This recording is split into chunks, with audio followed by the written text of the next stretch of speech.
Salut à tous et bienvenue dans cette nouvelle vidéo de fabrication d'une pièce, donc cette fois en matière plastique. Alors, cette vidéo portera donc sur la réalisation de cette pièce pour la machine de peinture poudre électrostatique, et en même temps on fera à la fin de la vidéo la présentation de la machine en elle-même.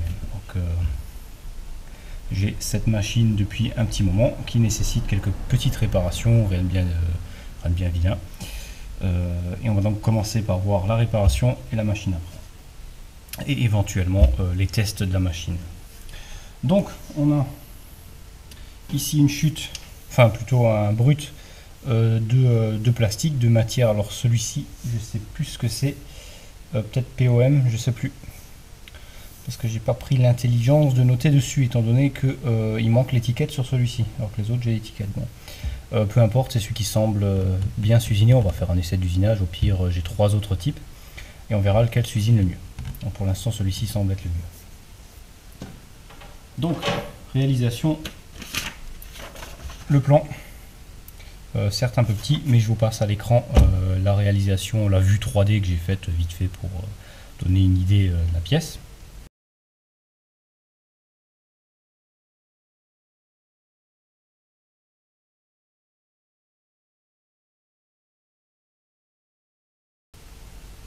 Voilà. Donc, on a ici un tube à réaliser. Donc,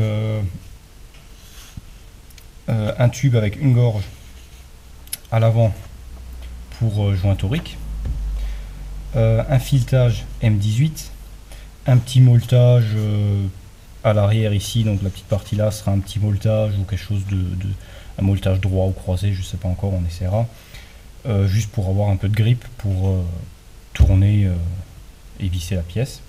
Et à l'arrière des petites cannelures pour passer un tube type transparent qui vient se mettre dessus. L'intérieur, donc perçage tout le long, donc elle fait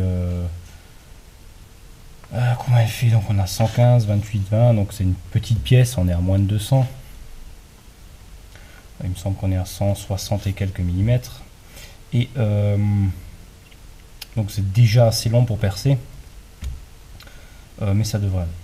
Donc on a à usiner, alors on va descendre un peu en diamètre ici, donc notre brut est de 20 et on doit arriver à 16,30, donc ici un peu plus gros, donc ici M18, donc légèrement en dessous de 18. Filetage au pas de 1,5 et voilà globalement pour la pièce. Alors à quoi elle va servir? Donc, comme je l'ai dit, pour la machine de peinture poudre, sur la machine est branché ce pistolet. Donc c'est un pistolet, donc là c'est démonté, c'est un pistolet donc qui va envoyer déjà d'une part la peinture, donc sous forme de poudre, donc c'est une poudre qui traverse le tuyau, et il manque ici le tuyau. Donc là on peut voir le fameux filetage M18 là, dans lequel il manque le tuyau, le tube qu'on va fabriquer. Donc il manque, un deuxième tube partira pour apporter la poudre, puisque celui-ci c'est les câbles donc qui sont ici, donc câble de haute tension plus câble de commande de la gâchette, qui est simplement un contacteur. Et ici c'est la pression, donc le tuyau pneumatique qui ramène la pression d'ajustement pour l'arrière ici. Donc on a double ajustement à l'arrière, plus les ajustements sur la machine. Donc comme on peut le voir, il manque ici le tube, donc on va fabriquer ce tube, donc même genre que ici. Donc là on a un bel exemple du style de tube. On voit bien que celui-ci est usiné, ce sont bien les stries d'usinage. Par contre celui-ci semble être plutôt en téflon, je ne sais pas exactement. Donc peu importe, on va réusiner ça. Et au fond on a un trou donc pour passer le joint torique. Donc tout ça j'avais démonté, vérifié et fait ce qu'il fallait. Ensuite, deuxième point, on a à l'avant ici donc les pièces là qui viennent. Donc ici on a la partie avant, ça vient ici de cette manière là, et ça vient ici. Donc on pousse dedans, il y a un joint torique, on pousse ça dedans et ça se visse autour. Alors ce qui se passe, c'est que ici on a l'arrivée haute tension, donc plusieurs milliers de volts. Le problème c'est que il manque une pièce là-dedans, donc l'électrode s'arrête ici et il manque un bout pour relier ici la petite électrode à l'intérieur. Je ne sais pas si on la voit, il y a une petite électrode en métal qui sort là où la poudre passe. Donc cet électrode rend ici, et il manque tout simplement une pièce qui vient mettre en contact l'intérieur avec la partie là. Donc simple pièce en laiton, rien de bien spécial, pièce en laiton qui vient toucher au fond et éventuellement peut-être mettre un petit ressort. Alors, la pièce d'origine est manquante.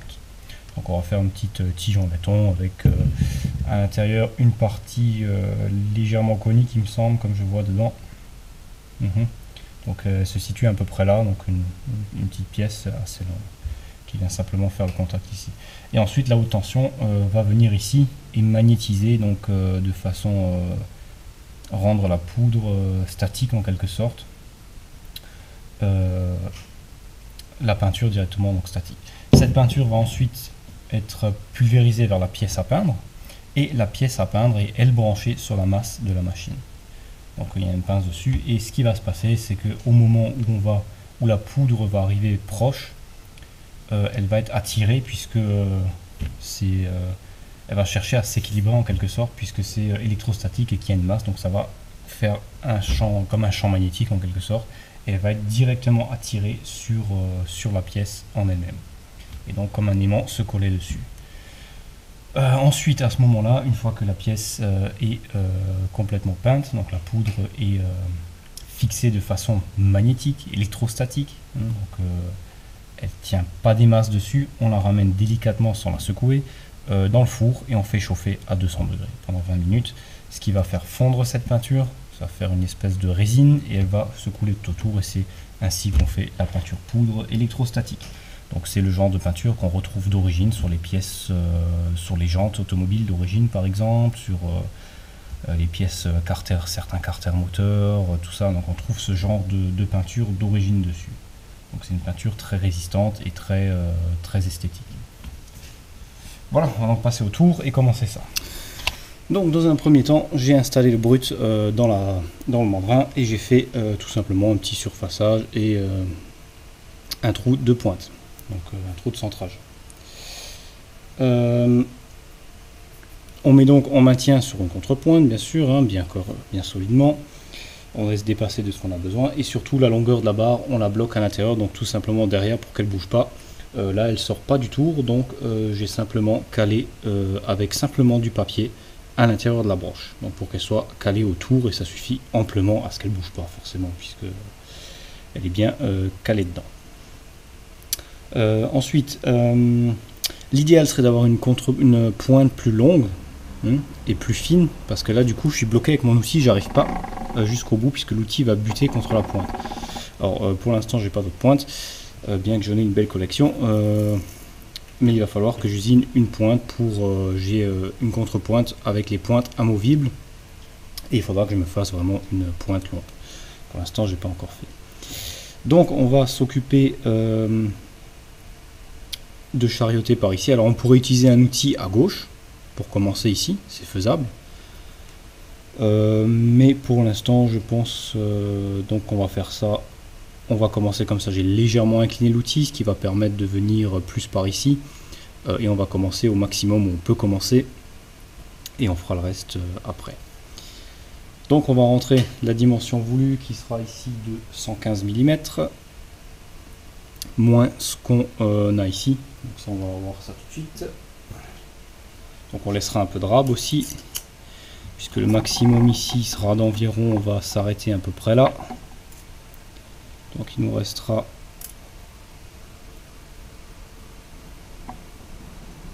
voilà. Donc là il nous reste environ 11 mm, donc il y a 1 mm de rab, et on partira de là-dessus. Donc là on va mettre à 0 et on enlève donc donc 115, on va enlever donc 105. Il y aura 1 mm de rab. Et ensuite on mettra l'autre outil pour faire l'autre côté. Le perçage je le fais après, puisque je veux pouvoir tenir mon tube plus ici, puisque sinon on peut pas le laisser dépasser autant, bien sûr. Je le ferai en dernier. Alors, je sais pas si c'est la meilleure des solutions, mais je pense que je vais le faire en dernier. Donc on verra si c'était un bon choix ou non. Enfin, quand je dis en dernier, ça sera après, après avoir terminé en fait la partie là, on fera le filetage, tout ça. Et la partie cannelée, on la fera après. Donc on va déjà faire une passe, voir ce que ça donne. Donc là, ça m'a l'air pas mal. Donc on utilise des outils à tranchant très vif, angle de coupe très vif, qui sont également pour ce qui est tout ce qui est aluminium et matière plastique. Donc on est ici sur du 20 mm, on va venir toucher, on doit venir à 16 mm, donc on va déjà prendre une passe donc on est à 16-30, on va déjà prendre une passe de 1 mm de profondeur, ce qui devrait approximativement nous ramener à 18. On peut même aller à 1,5, donc on va voir ça, hop, donc vitesse de rotation assez rapide.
Voilà donc notre première passe qui est faite, on peut voir que c'est un très bon fini, hein.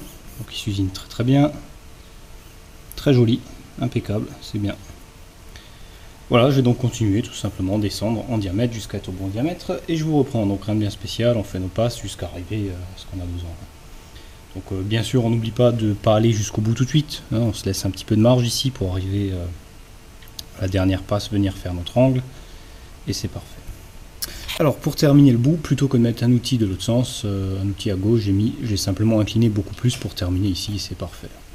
Voilà. Donc on a ici terminé notre longueur jusqu'au bout. Et on va pouvoir faire la partie filetage ici maintenant. Donc plastique très facile à usiner avec un fini très correct, un beau copeau correct, il n'y a pas de... C'est bien, ça vole pas partout, c'est vraiment bien, très agréable à travailler. Donc j'ai utilisé l'avance auto ici, assez rapide pour faire un fini quand même assez correct, donc pas trop rapide. Et je suis plutôt satisfait, c'est vraiment pas mal. Donc on va maintenant pouvoir continuer la partie A, qui sera la partie alors.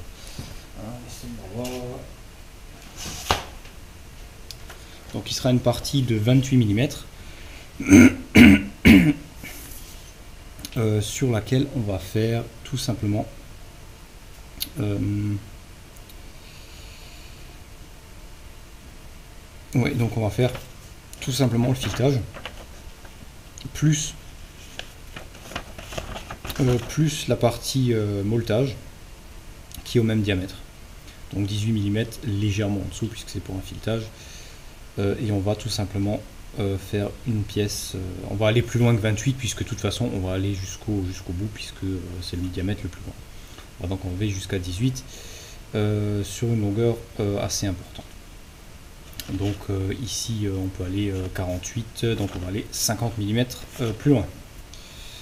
Rien de bien spécial, je vais refaire la même chose que je viens de faire mais sur une plus courte distance. Oups. Je vais ramener à 18 et ça sera parfait. Et je vous reprends quand c'est fait. Alors on a mis maintenant la lame à tronçonner et faire les gorges, puisqu'elle fait aussi les gorges. Et on va faire la gorge qui est à l'arrière du filetage, plus la gorge du joint torique. Alors comment on va faire? C'est très simple, on va venir contre cette surface là, avec la lame. C'est pas une grande précision qui est nécessaire, donc pas besoin de s'embêter avec ça.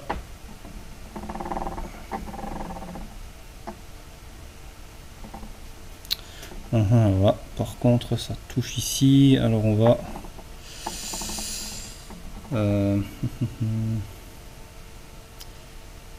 donc laissez-moi sortir un peu, donc on peut voir ici ça touche à l'arrière, on va légèrement sortir le porte-outil puisque je demande la place.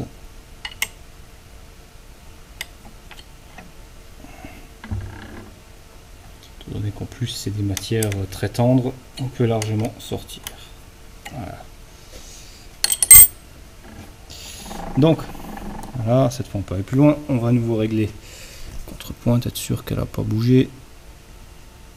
Hop. Parfait, donc la pointe est tout juste à la bonne taille, donc vraiment limite. Donc on va venir se placer contre ici, donc on va juste venir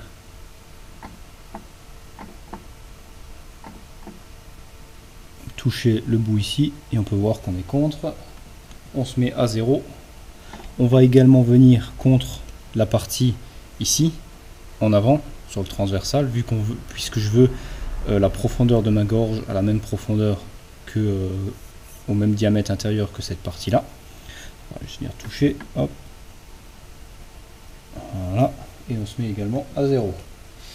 Donc on s'est mis à 0 avec le côté là de la lame, donc côté gauche de la lame contre l'épaulement. On va maintenant retirer l'épaisseur de la lame. Donc elle fait 2,20 mm, donc on va 2,20 mm plus loin sur la visu ou sur les verniers. Hop, hop, hop, 2. Hop, un petit chouïa. Pas trop. Voilà, 2,20 et on met à 0. Maintenant on est aligné avec la face ici, on est aligné avec la partie là. Et on va regarder sur le plan, on veut alors on veut 17 mm de la face ici au début de la gorge. Donc on vient maintenant de 17 mm sur la visu. Hop, 17.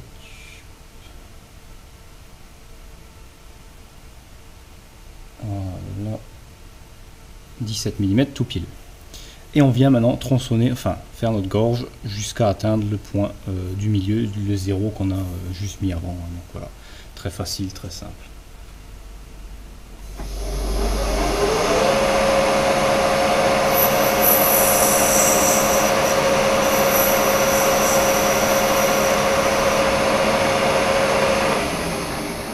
Et voilà, la gorge est déjà terminée. Donc cette gorge va simplement servir pour la fin du filetage et séparer la partie filetage et la partie molletage. Voilà, donc 2 mm de large. Ok, on va maintenant... alors je vais voir pour faire l'autre gorge et je vous reprends. Donc ma deuxième gorge de circlip tout au bout est localisée à 110,5 mm de là, de la partie là, de la face ici. Donc on va déjà se remettre à 0, notre 0 qu'on avait pris sur la face avec le côté là de la lame.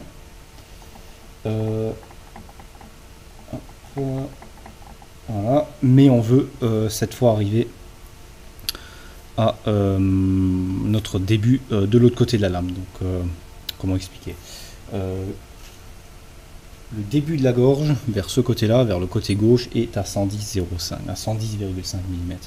Donc on va maintenant se remettre avec cette face, cette fois-ci nouveau aligné avec l'épaulement, ce qu'on avait fait au début, donc 2,20 plus loin.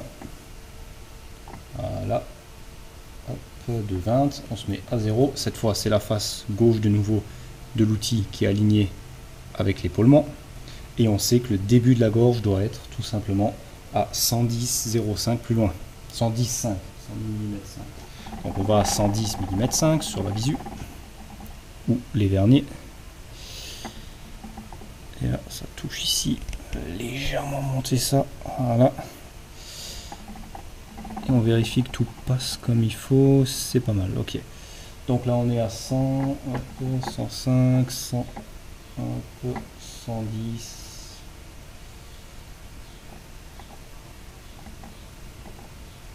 Et 5.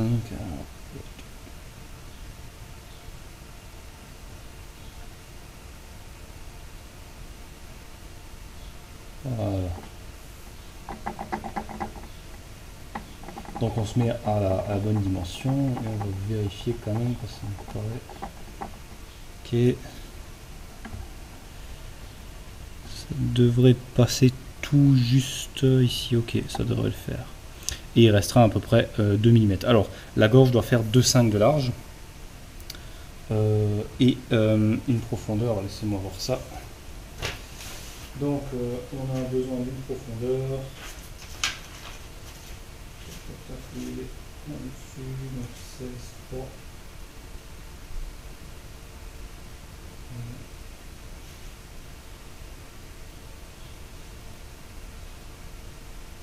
Donc 1,4 mm de profondeur. Donc on va faire 1,4. On va rentrer de 1,4 dedans. Comme notre lame fait 2,20, on décalera ensuite de 0,3 pour faire le reste. Et c'est parti.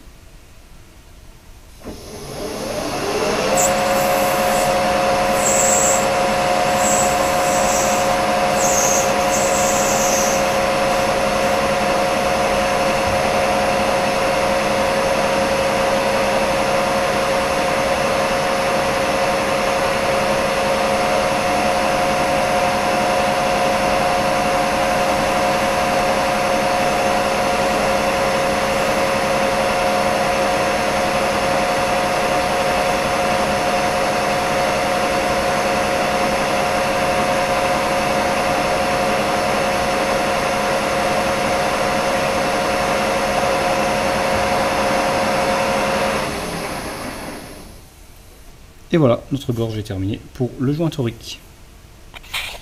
Alors, cette fois, on va faire la partie arrière. J'ai monté un outil à profiler, donc qui permet d'aller un peu dans tous les sens. C'est un type d'outil à plaquette, petite plaquette ronde, qui va permettre de plonger, qui permet d'aller à droite, à gauche, enfin faire un peu ce qu'on veut. Donc, on va maintenant ramener, on va descendre au diamètre. Donc, je ne sais pas si on voit quelque chose. On va faire la partie arrière. Donc, on s'est centré avec le bout de la plaquette côté droit avec l'épaulement. Et on sait que notre pièce devra aller de 28 mm. Donc, notre partie plus fine là devra être à 28 mm plus loin. Donc, on va aller 28 mm plus loin. Donc, là, on s'est mis à 0. 28. Hop. 5, 8, 8, hop, hop, hop, 27, 28, voilà. Et on se met à 0. Donc là, on peut plonger et partir par là-bas. Donc on va voir, on va faire une première passe et on va partir donc de 28 et on va voir sur le plan. On a besoin de 20 mm de longueur. Alors ce qu'on va faire, on va faire 20 mm plus l'épaisseur de la plaquette. Donc 20 ici, donc elle fait 4 mm, ça fera 24 mm. Puisque ça nous laissera un petit peu de marge ici pour tronçonner. Donc on va simplement rentrer dedans et venir par ici. Et, ça nous fera notre différence. Alors on va faire une première passe. Alors il nous faut un diamètre de, au plus long, 14,4 mm de diamètre. On va donc plonger et puisqu'on est à 18, on va déjà faire une passe 14, on va faire une passe de, on va prendre une passe de 1 mm de profondeur pour l'instant et on mesurera, on verra où on en est. Donc on va venir toucher. Hop, vite.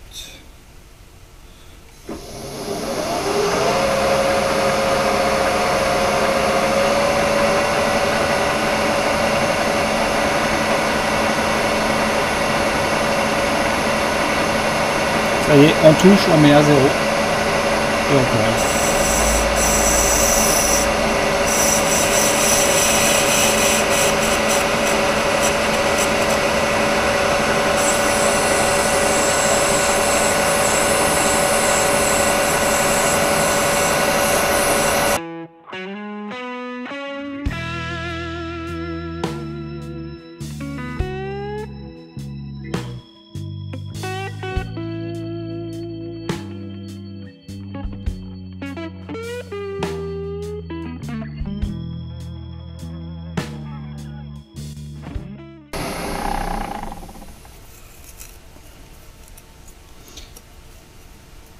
Et on enlève tout ça.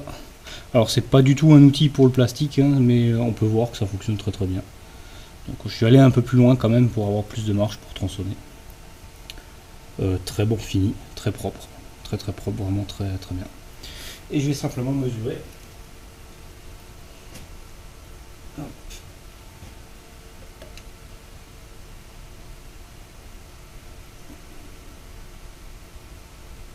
Et on est à 15,68.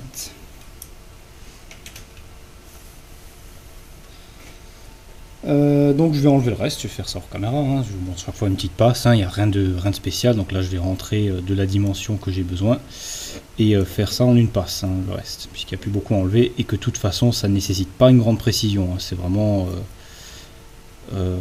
c'est ici on va simplement après faire des cannelures et glisser un tube dessus, donc il n'y a vraiment rien de spécial. Alors attention aussi avec le plastique, donc déjà pas besoin de lubrifiant en général. On peut éventuellement un lubrifiant à l'eau, base d'eau standard, hein, soluble, huile soluble, mais c'est pas nécessaire. Par contre attention aux vitesses de coupe sur certains plastiques, on peut pas aller trop vite non plus, parce que certains plastiques ont tendance à fondre assez facilement et lorsqu'on va venir dessus et tourner trop vite, il va se passer un phénomène de fusion, ça va fondre, ça va chauffer trop, fondre et coller le copeau et faire vraiment un truc dégueulasse. Alors c'est surtout aussi dans les opérations de perçage que ça arrive. Donc il faut toujours bien évacuer le copeau. Donc là très bien, un plastique très très bon. Alors je vais essayer de retrouver la facture pour voir ce que c'était comme type de plastique, parce qu'il s'usine vraiment super bien et vraiment quasiment identique à l'origine. Parce que bon, normalement c'est pas du téflon, c'est quasiment certain. Mais c'est un dérivé, donc c'est similaire. Donc je vais faire encore ma passe ici et je vous reprends. Ça y est, dernière passe effectuée, donc on va mesurer.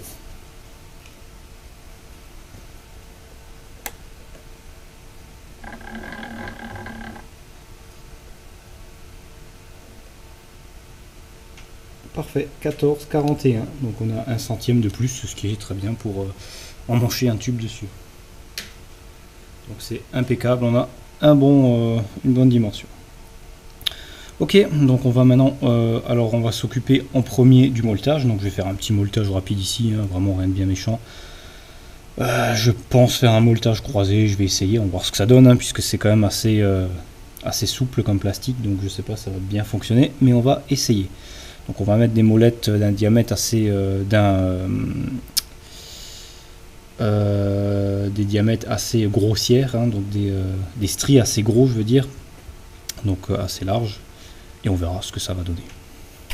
Alors j'ai mis le porte-molette que j'ai réglé à hauteur à peu près, hein, donc vu que c'est un articulé, on est à peu près au centre, et on va venir en contact assez fortement tout de suite, hein, puisque c'est du plastique, on peut déjà rentrer un peu dedans et faire tourner tout doucement. Et voir si ça fonctionne.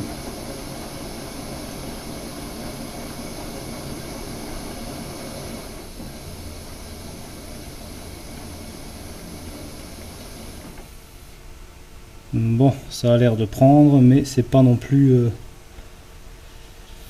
génial.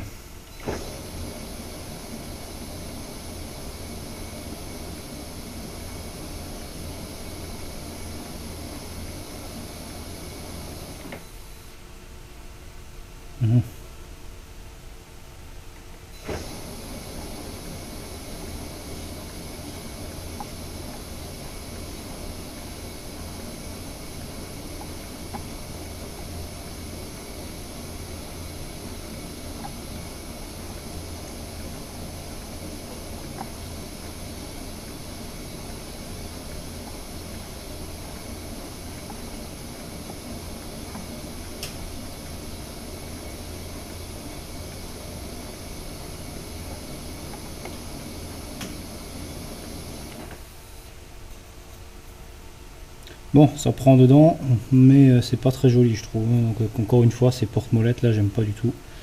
Déjà par compression, c'est pas l'idéal pour le plastique, mais ça fonctionnera même si c'est pas très joli. Ça fonctionnera. On peut voir comment que ça se plie ici, hein, donc avec la force qu'on est obligé d'exercer pour rentrer dans le plastique.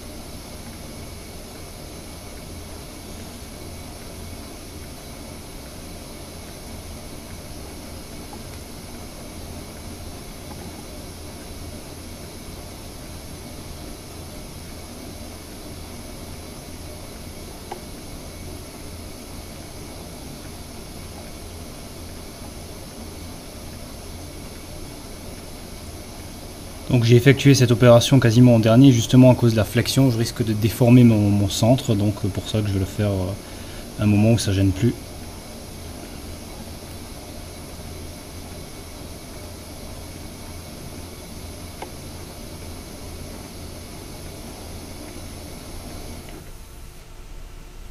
Bon, ça prend plutôt pas mal.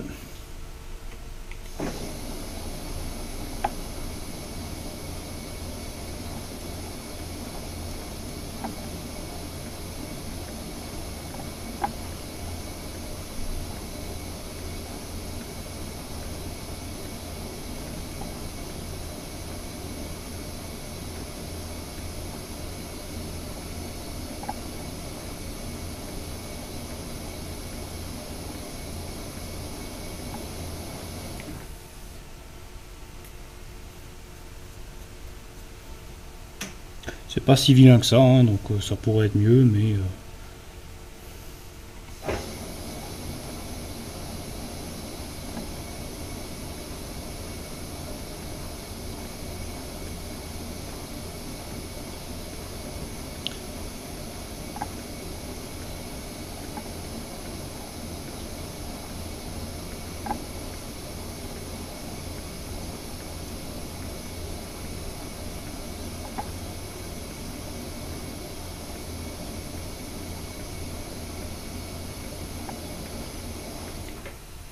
Ok, on va s'arrêter là. Et là on a pu voir la tension qu'on a dû mettre dessus, hein, donc pour arriver à quelque chose, puisque forcément c'est du plastique, hein, donc, mais le molletage est pas vilain, il est plutôt même bien réussi. Je suis assez satisfait, même si c'est pas le top, je le trouve pas si mal. C'est pas mal, ça me plaît bien. Très bien. Ok, on va maintenant passer au filetage. Donc ça n'a pas l'air d'avoir bougé, hein. On va donc passer au filetage. Alors, on s'est préparé pour le filetage maintenant, parti ici. Donc on a l'outil à fileter, une petite passe de 1/10 sur le rayon pour faire notre première passe de vérification. On a mis nos repères du mandrin aligné avec repère de la vis mère, donc je vais faire un filetage au repère. Et cette fois, à la place de mettre une butée, j'ai mis mon comparateur magnétique. C'est un vieux comparateur, j'utilise que pour ça. Et il est à 0. Donc avec seulement un demi-tour donc de tension dessus. Donc c'est quand j'arrive à 0 ici, c'est que je suis, donc par exemple là je débraye, hop, voilà, donc j'arrive, je reviens au bout du filet, je mets donc au début du filetage, je mets à 0, alors que c'est approximatif, vu que de toute façon, comme dire, on peut voir que ici on n'est pas tout à fait à 0, mais c'est donc une importance vu qu'on va tomber dans les pas de la vis mère. Donc voilà, on peut embrayer et on se met en butée. Voilà. Et c'est réglé. On rattrape le jeu. On est donc en position, embrayé, prêt à démarrer. On s'est mis un peu plus loin pour commencer plus loin, avoir le temps de réagir. Et on fait tourner bien sûr très doucement comme d'habitude. On a mis donc notre outil bien aligné, bien droit pour être bon dans le filet. Et on va faire la première passe. Donc j'ai mis en butée avec, comme je l'ai montré à l'instant, donc avec le comparateur. On a fait attention de bien sélectionner les bonnes vitesses sur la boîte. Donc là on est pour du pas de 1,5. Et on tourne bien sûr très doucement. Donc on se met en route.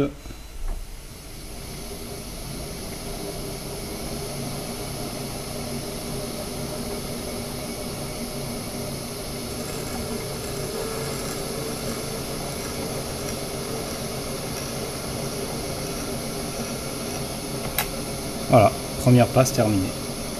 Donc on va réaligner les repères au maximum. Voilà. Donc on est à 0 ici, on met nos verniers, on met également le vernier du petit chariot ici, hop, à 0, voilà, et on va pouvoir faire nos passes. Donc on met tous les vernis à 0, là, voilà, on repart et on vient en arrière. Donc on met à 0 sur la butée, voilà, et on peut embrayer. Alors on va vérifier maintenant qu'on est bien à 5 et je vais faire la même chose jusqu'au bout. Hop. C'est assez pas évident à voir. Avec le plastique on voit pas aussi bien.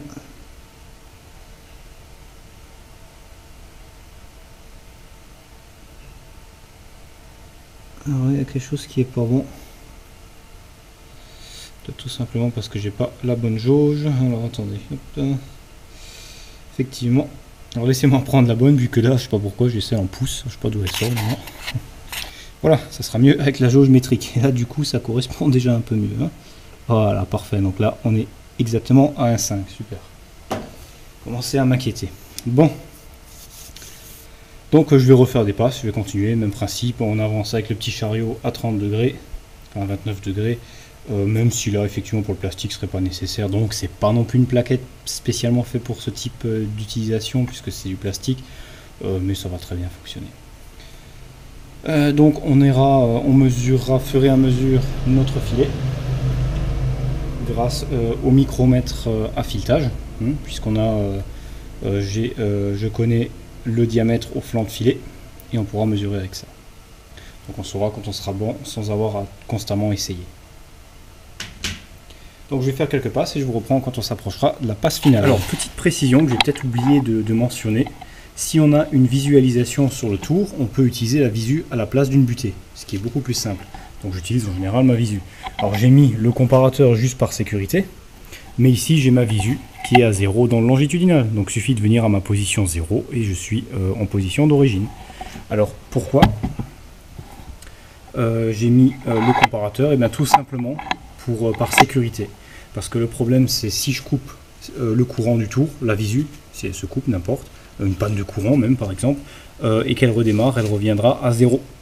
Donc pas à la position où je suis. Donc si je suis en train de faire mon filet et que ça coupe, et ben je perds mon 0, je perds ma butée en quelque sorte.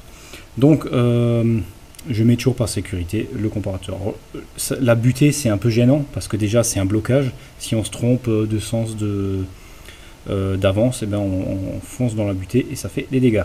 En général s'il n'y a pas d'embrayage dessus. Mais c'est surtout ce qui est surtout intéressant avec la visu, c'est qu'on peut aller plus loin vers là-bas. On peut aller beaucoup plus loin vers la droite avec le chariot si on veut dégager tout ça pour essayer une pièce, pour visser dessus. On peut aller plus loin vers là-bas et faire notre essai, ce qui n'est pas le cas avec une butée ni avec le comparateur. Donc le comparateur, je peux l'enlever et garder mon 0 à tout moment sur la visu. Donc ça c'est très, très intéressant comme à voir et ça évite surtout de perdre du temps avec une butée. Surtout en tout cas de peut-être pas perdre du temps parce que la butée c'est plus rapide comme à venir contre que en haut. Mais surtout ça va éviter, comme dit, de ne pas pouvoir aller plus loin vers la droite pour dégager notre outil et essayer une pièce. Voilà, donc c'est une petite parenthèse que je voulais préciser. Ça y est, les passes sont faites et on a maintenant un filetage au bon diamètre. Donc si on mesure, alors il faut avoir pas mal de feeling puisque c'est du plastique, donc on a rapidement allé trop loin, exercer trop de pression dessus. Ça y est, puisque le filetage en plastique se déforme facilement pour faire passer la pointe, hein, donc on veut éviter. Ok, donc on est parfait. On reprend un peu plus loin pour voir qu'on est bon. Voilà.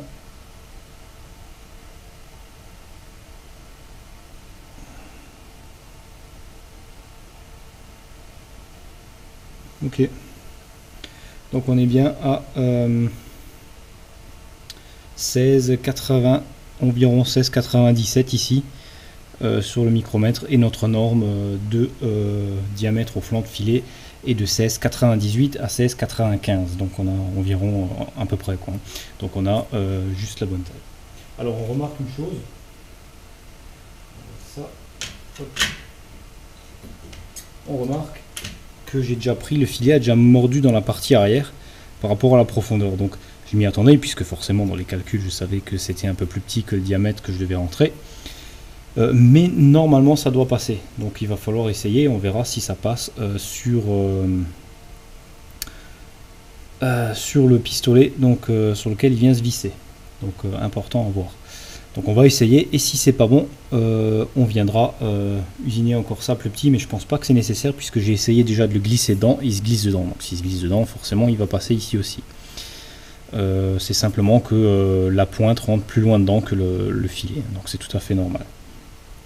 Et c'est pas gênant dans mon utilisation. Mais comme dit, si on veut faire ça pour l'esthétique, bon bien que ça soit plus à l'intérieur, mais si on fait une pièce par exemple pour quelqu'un, j'aurais repassé un peu plus fin, même si c'est uniquement sur la partie ici, pour plus d'esthétisme. Mais je veux pas aller trop, puisque je veux pas enlever trop de matière ici, parce que le trou, ça réduira quand même l'épaisseur après de la paroi une fois percée. Donc je vais, comme je n'ai pas utilisé de butée et que je peux enlever mon comparateur vu que j'ai la visu à 0, je vais enlever la contrepointe et enlever mon chariot pour pouvoir passer avec mon pistolet et essayer si ça se visse. Donc j'ai scié la pièce, je vais sur caméra parce que je l'ai fait à la scie à main, scie à métaux tout simplement. Bon, si ça fini, c'est plus rapide que de mettre l'outil à tronçonner pour moi puisque j'ai qu'un porte-outil. Donc j'ai quand même refait une passe sur toute la longueur ici, non pas à cause des marques du filet, mais parce que dans le pistolet j'avais pas vu, il y a un petit dégagement au fond qui empêchait le diamètre là de passer. J'ai donc fait un dégagement jusqu'ici en une passe, voilà, donc tout simplement. On peut voir le molletage qui est pas si mal, donc il faudra encore le nettoyer. Et l'arrière j'ai coupé à la scie à métaux comme dit, et on fera la finition après. On passe maintenant au perçage, donc j'ai remis dedans, j'ai fait un petit surfaçage sur l'avant pour enlever la surépaisseur que j'avais laissée tout au début. Et je vais maintenant m'occuper du perçage. Alors il va falloir rentrer à peu près jusqu'au bout du traitement ici du forêt, de la partie plus sombre, voire même un peu plus, et après la même chose par l'autre côté. 9 mm sur les deux côtés finalement, puisque j'ai dû réduire ici.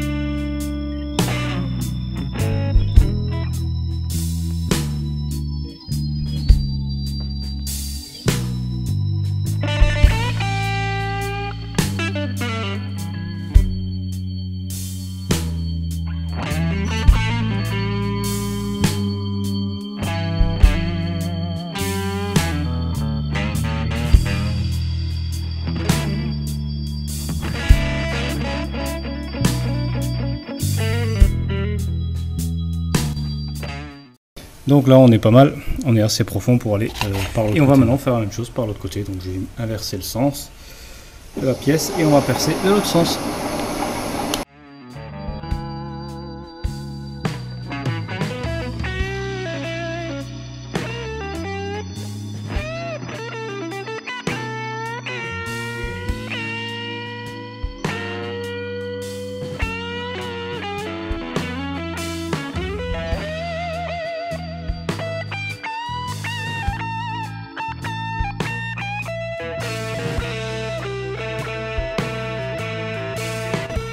Alors je me suis placé maintenant pour faire mes petites rainures ici.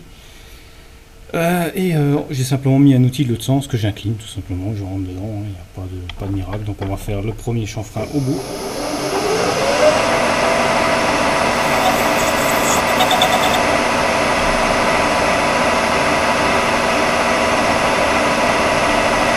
Donc à 0.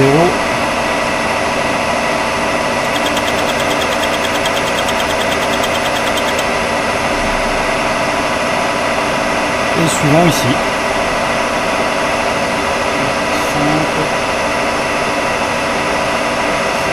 5,5.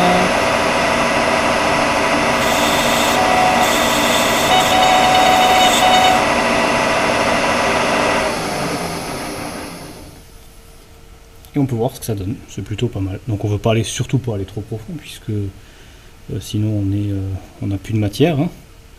Et là c'est pas mal. Donc je vais refaire la même chose par la suite. Et voilà, nos 3 cannelures sont réalisées avec succès. Très facile. Donc 3 avec un chanfrein ici aussi. Rien de plus simple à réaliser. Hein. Donc là c'est vraiment du... Voilà. Alors bon, ici j'ai pris dans le mandrin sans protection, ça va faire quelques traces à l'arrière, mais c'est vraiment sans importance, puisque rien que le fait de l'essayer dans le pistolet, ça fait plein de marques. Hein. Donc plein de morceaux qui dépassent à l'intérieur, donc aucune importance. Voilà, globalement la pièce est, pourrait-on ainsi dire, terminée, donc on va essayer ça. Alors pour montrer, donc l'intérieur, le perçage est parfait. Je vois strictement aucun épaulement au niveau du croisement des deux fourrages. Et c'est très très lisse, donc c'est vraiment un plastique qui fine super bien, qui fait un super fini, hein. C'est vraiment agréable à utiliser. Alors nous voilà de retour sur le plan de travail. Et j'ai donc ma pièce terminée ici. Qui est pas mal, il y a juste le molletage qui me plaît pas trop, bon c'est pas bien grave. Il n'est pas super joli, en plus j'arrive pas à enlever les marques résidus d'huile qui sont dedans, bon bien méchant puisque de toute façon c'est pas une machine neuve, et peu importe. J'ai dû enlever encore un petit peu ici, un petit dégagement ici pour l'intérieur là, parce que ça suffisait toujours pas, on peut voir que ça touche encore un peu mais ça gêne pas, hein, donc ça frotte dessus, c'est très mal fait là sur le pistolet, donc pour l'instant c'est bon, c'est pas grave du moment que l'intérieur est parfait et que le joint est étanche et le filetage est bon, tout est bon. Donc là ça gratte dedans, hein, c'est brut, c'est de l'alu brut. Et on peut voir que ça doit rentrer. Alors le problème c'est que j'ai un peu galéré parce qu'on peut voir ici que j'ai dû enlever légèrement, donc j'ai un peu limé ici, j'ai pas pu le démonter puisque les fils sont soudés, donc c'est même pas la peine. J'ai enlevé le petit tuyau de côté pneumatique et j'ai simplement passé un coup de disqueuse là, très légèrement dessus, la petite disqueuse pneumatique. Et j'ai légèrement enlevé ce qui gêne. Donc là ça gênait, ça dépassait carrément sur le filetage. Donc je me demande vraiment si ça c'est d'origine. Je comprends pas qu'on puisse faire un truc aussi serré alors que c'est quand même pas une machine bas de gamme. Là pareil, hein, c'est du 18 mais comme dit trop proche, et on peut voir que même on est tellement proche de la paroi que les filets sont ouverts. Donc là si on met de la lumière on voit que c'est ouvert.